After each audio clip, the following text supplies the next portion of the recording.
Ace Hardware kembali dari kubur. Perasaan baru berapa bulan lalu deh gue bikin video, Ace Hardware didepak dan ganti nama jadi ASKO. Yang udah 30 tahun kerjasama sama kawan lama, sekarang masuk lagi ke Indonesia. Yang sebelumnya puluhan toko, sekarang mulainya dari 5-7 toko. Ace Hardware akan kembali ke Indonesia, kali ini di bawah naungan PT Mitra Adi Perkasa.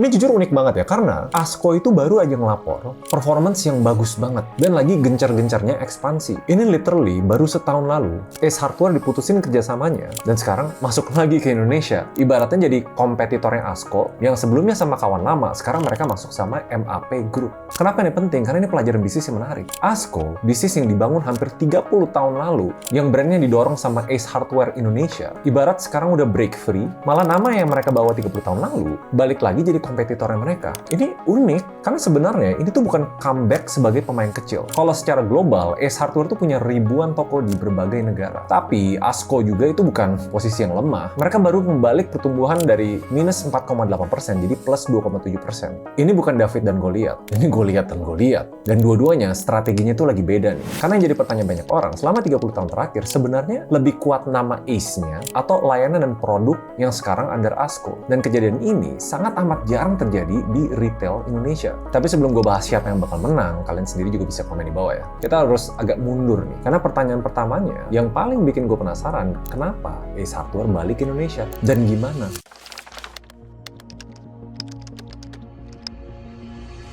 Biasa brand global masuk ke Indonesia tuh lewat partner lokal. Nah dulu sama kawan lama grup. Dari 1996, yang technically kerjasamanya berakhir di 2024. Again, karena license-nya nggak diperpanjang, itu secara resmi ya. Kalau di publik, nggak ada paksaan, emang keputusan bisnis. Kalau kalian penasaran detailnya, yang gue nggak bakal ulang di video ini, kalian bisa nonton video lama gue. Alhasil, kawan lama di Indonesia resmi rebrand Ace Hardware jadi ASKO itu di 1 Januari 2025. Nah, kalau license-nya diputusin kayak gitu, Ace Hardware sebagai prinsipal global, nggak ada larangan kok untuk mereka balik ke Indonesia selama ada partner baru. Dari baru, MAP Group. Idenya tuh simple, mereka mau akhirnya ngehadirin Ace Hardware di Indonesia sesuai dengan konsep aslinya di Amerika. Jadi bukan cuma sekedar relaunch pakai logo lama. Kalian bakal ngerasain ada yang berbeda. Yang menurut gue menarik, kenapa Ace cukup berani milih MAP? In a way, MAP itu belum punya pengalaman langsung di bisnis home improvement dan berbanding kebalik sama Ace Hardware yang puluhan tahun dikenal sama bisnis alat rumah tangga. Tapi walaupun MAP nggak punya pengalaman di sana, di kategorinya ya, mereka punya pengalaman ngelola scale brand retail di Indonesia. Cuma kan pertanyaannya, apakah taruhannya itu cukup untuk ibaratnya nih ya, kawan lama punya ASKO, MAP punya Ace Hardware. Technically, dua-duanya punya duit, walaupun satunya punya duit lebih gede. Tapi ya kita tahu lah, it's not just about money. In a way, agak nggak realistis kita ekspektasi pas Ace masuk lagi Indonesia langsung punya cabang sebanyak ASKO. Itu pun dibangun secara 30 tahun. Nah, makanya strategi mereka lumayan unik ya.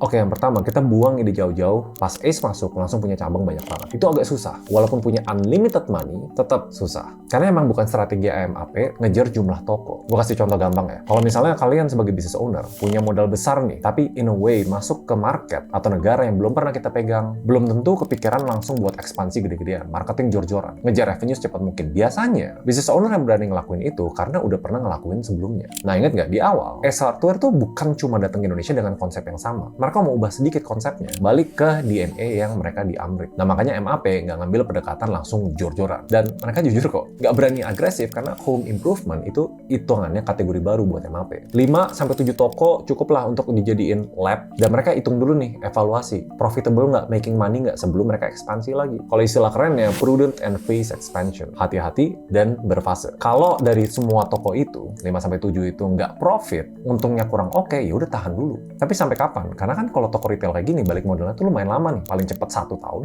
which is unlikely, mungkin 4 tahun plus, kalau menurut beberapa analis. MAP itu sebenarnya pakai trik lama yang buat mereka udah terbukti sukses. Itu pas mereka pegang Digimap. Nah, buat yang nggak tahu, MAP itu sebenarnya bos di balik toko resmi Apple yang kalian sering lihat di mall. Sama, baru mulai kerja sama Apple di tahun 2019. Strateginya santai dan pelan-pelan. Gue yakin kalian sadar loh, Digimap itu sebenarnya nggak terlalu agresif. Mereka masuknya bertahap, pelajarin marketnya, baru pelan-pelan scale. Dan pasti ada alasannya, karena MAP itu punya jam terbang mengelola lebih dari 150 brand yang di dunia. Terus ngeliat ini, ASKO ngapain ya? Nggak diem doang. Justru menurut gue mereka lebih ofensif. Target mereka 25-30 toko ASKO baru, plus 40-50 toko dari brand kedua mereka, NECA. Itu tuh khusus buat main di market yang lebih murah. Kalian bayangin ya, 65-50 toko dalam 1 tahun. Baru. Secara simpel, ini kayak 2 orang mau buka bisnis di jalan yang sama. Tapi pertanyaannya, apa strategi MAP ini bisa efektif nggak sih? Lebih hati-hati, bisa ngejer nggak sih sama pemain yang udah mulai 30 tahun lalu? Karena sebenarnya mau nggak mau ya, S Hardware tuh harus mulai dari awal lagi. Daftar merek baru, bangun ulang public awareness, dan in a way hati-hati juga karena mau nggak mau, nama mereka tuh udah diingat. Gimana cara konsumen?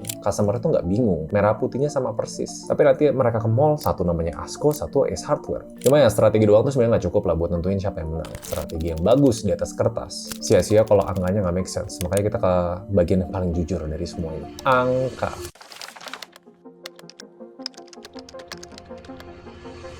Secara angka siapa sih yang lebih kuat? Biar nggak bingung, ACES kode saham PT Aspirasi Hidup Indonesia itu perusahaan di balik ASKO dan salah satu bisnis di bawah Kawan Lama Group. Sedangkan MAPI itu kode sahamnya MAP Group, partner barunya Ace Hardware di Indonesia. Walaupun ya, gue disclaimer, ini tuh bukan perbandingan MAP Group lawan Kawan Lama Group. Karena Kawan Lama Group itu nggak terlisting di bursa. Walaupun nggak apple to apple, yang kita bisa lihat angkanya itu sebenarnya ya MAPI sama ACES. Memang susah, tapi ini angka yang kita bisa lihat. MAPI di Agustus 2026 itu nilainya 24 triliun rupiah. ACES itu sekitar 6 triliun rupiah. Tapi bukan berarti Ace Hardware dengan MAPI, MAP itu 4 kali lipat lebih kuat dari ASKO. Enggak. Again, satu grup, satu khusus ASKO. Nah, tapi harus kita tahu, di awal tahun 2026, literally tahun ini, 51% saham MAP itu tuh diambil alih sama investor dari Singapura. Kenapa ini matters? Karena akhirnya mereka bisa ngejalanin bisnisnya. Bukan ngandelin kantong sendiri. Ada suntikan dana korporasi yang gede lah. Tapi ingat nggak tadi, ACES pun itu lagi agresif. Di bulan Juni 2026, berapa minggu sebelum Ace Hardware buka toko pertamanya, ACES malah bagi dividen tunai 550 miliar. Itu gede banget, setara sama 82% dari profitnya mereka. Dan ini rasionya terbesar dan tertinggi sepanjang sejarah perusahaan. Kawan Lama Group nih yang punya ACES, mereka aja kebagian 330 miliar. Nah, tapi sebenarnya unik nih, kita coba pikir logikanya ya. Karena kalau manajemen lagi takut sama comeback kompetitor lama, mereka tuh nahan kas, bukan malah bagi-bagi profit. Ini kebalikannya. Mereka malah ngeluarin duit dari kantongnya ACES, terbesar sepanjang sejarah, ke kantong keluarganya sendiri. Tapi pertarungan ini tuh kita harus lihat 5 tahun ke depan. Nggak bisa cuma lihat hari ini mereka ngapain. Karena dampak beneran dari kompetisi ini, menurut analis ya, nanti kita lihatnya tuh 3-5 tahun lagi, nggak bisa sekarang. Sekarang yang kita bisa lakuin sebagai customer, datang ke 2 toko itu, lebih bagus mana? After service-nya lebih bagus mana? Produknya lebih bagus mana? Karena kalau dilihat dari sekarang, ASKO ya jauh lebih unggul. Tapi kalau mainin jangka panjang, MAP sebenarnya punya peluru yang cukup gede untuk ngejer.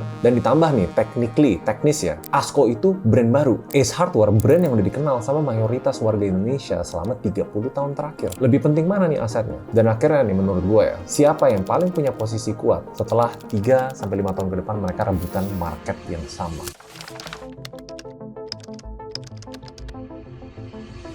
Jadi menurut gue nih, ini tuh bukan kayak game boxing lah. Bukan siapa yang nge-KO siapa duluan. Kalian ngebayanginnya 3-5 tahun ke depan pasti ada salah satu yang bangkrut. Enggak sebenarnya. Karena kalau kita gabungin semua yang udah kita bahas tadi, infrastruktur toko yang udah jalan 30 tahun, kas dan dividennya jumbo, persis pas kompetitor lamanya balik, tetap ASKO punya head start sampai detik ini. Tapi head start itu bukan berarti aman selamanya. Dan ini jadi basisnya untuk kita mikir ulang lah, siapa yang sebenarnya punya end game-nya lebih kuat. MAP punya duit banyak, tapi mereka nggak gaspol di awal. Tapi di sini kelihatan respon ASKO-nya tuh unjuk kekuatan, dan mereka doing well walaupun ngeluarin dividen segede itu. 65-80 toko baru dalam setahun itu tuh agresif loh. Ini kalau menurut opini pribadi gue nih, gue tahu mayoritas bakal simple nanyanya kayak gini, siapapun yang bisa ngasih barang paling murah dia yang bakal menang. Tapi menurut gue belum tentu. Sekarang mungkin kita ngelihat 2 kompetitor ini tuh kayak Indomaret, Alfamart, barangnya sama asal distribusi aja. It might be, mungkin itu bukan kasusnya loh, bisa aja Ace Hardware masuk dengan service yang lebih premium, lebih ambil roots Amerikanya dan harganya lebih mahal, tapi ternyata pelan-pelan ngambil market middle up. Mungkin omsetnya nggak segede yang di bawah, tapi marginnya lebih bagus, profitnya lebih bagus. Per sekarang sih gue nggak terlalu bisa lihat ya, ini mereka mau head to head di market yang sama atau jangan-jangan bercabang. Yang satu unggul di distribusi, yang satu unggul di nama yang dikenal 30 tahun lalu. The way I see it, sekarang itu 50-50 equal. Dan layaknya semua pertarungan bisnis, kuncinya balik lagi ke execution. Kenapa gue nggak bisa benar-benar prediksi di luar dari strategi bisnis? Bahkan banyak banget brand tuh nggak tahu selama 3-5 tahun ke depan market kita tuh behaviornya bakal kayak gimana sih? Gak sesimpel yang paling murah bakal menang, tapi kelihatan dari beberapa strategi belakang ini. Purna jual, online service, itu tuh mulai matters. Tinggal lihat siapa yang bisa eksekusi lebih bagus. Nah, menurut kalian gimana? Ini gue genuinely penasaran. Mungkin nanti bakal ada 2 top komen. Yang satu sharing, oh gue support ASKO karena ABC. Yang satu sharing, gue support S Hardware karena ABC. Either way, ini topik yang menarik karena ini topik yang bakal kita pantau selama 3-5 tahun ke depan. Nanti kalau udah ada arah-arah pemenangnya, mungkin gue bakal bikin video yang lagi. Till then, see you guys next video. Bye-bye.